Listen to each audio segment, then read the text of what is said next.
gorge.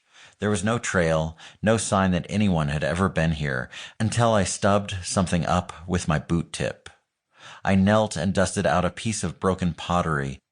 The sherd was gray as an oyster shell, its surface neatly pinched into a simple, repetitive design, remains of a broken cookware vessel dating to around the 11th century AD. I set it back and came to all fours, lowered my head and blew across the ground.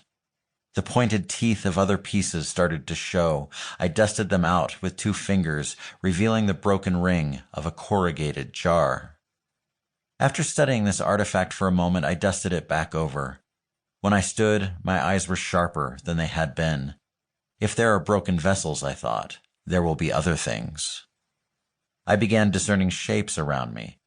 15 feet away was a slumped masonry wall, nearly all of it buried by wind and dust.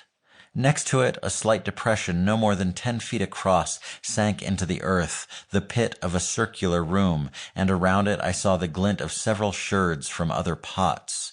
This had been a prehistoric household, 3 or 4 abutting quarters and storage rooms. Not far away was a bit of flatness in the terrain, where rainwater runs off the cliff, likely a plot once used for growing amaranth, pumpkins, and corn.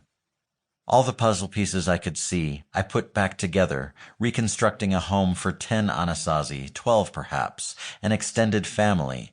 They cooked with gray pots and lived in circular pit houses. After several hundred years of no one living here, the site had turned to rubble. Wood and mortar roofs had deteriorated and crashed in. Doorways had fallen apart. I walked through these ghostly vestiges, things a person could pass right over and never notice. I glanced up to consider the cliff overhead, and there it was. At first, I saw only a high stack of rocks, obviously set by someone's hand into a crack. As I looked closer, I began to see the concealed outline of a tidy masonry structure that had been tucked behind a leaning flake of cliff. No bigger than a piano bench, it was a small Anasazi storeroom, a chamber known as a granary. Not necessarily for storing grain, it was just as likely a pantry for tools or special items set aside for the future. I immediately started for it, climbing hand over hand up the cliff base, feeling an anxious press of revelation as I ascended ledges and cracks.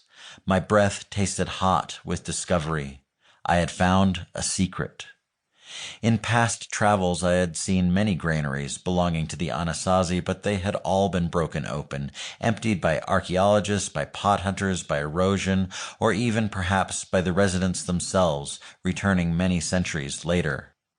This one had been built so that no stranger would see it, like an attic accessed through a hidden door. I entered a gap behind a shadowed rock flake, and there I knelt before the structure. It was rectangular, like a cupboard. I touched its face with probing, diagnostic fingers, measuring it with my eyes, 3 feet tall, 2 feet wide, and 3 feet deep. I got up on my haunches and lightly dusted off the granary's flat roof, which was undamaged. I licked my lips, feeling their dry chap. For some 1,000 years, not a single breeze had entered the space within this chamber, no inkling of light. Residents living below had cached something that to this day had remained untouched. My imagination raced. What tightly woven baskets were here? What painted ceramics? What woven textiles? What stockpile of cobalt blue and honey-colored seed corn left many centuries before the boom of Spanish rifles? With a finger, I traced through dust and fallen rock debris on the granary's roof, where I outlined a rectangular hatch, the way in. I blew off dust, revealing a piece of flagstone mortared into place, used to seal the granary shut.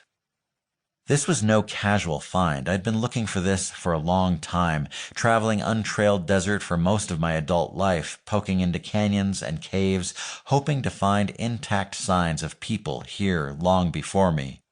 Their presence gave context to my brief life, to my civilization. They were the ticking sound of the clock on the mantle, letting me know that time is truly passing, whole societies rising and falling to a believable rhythm. I had encountered their towering cliff dwellings,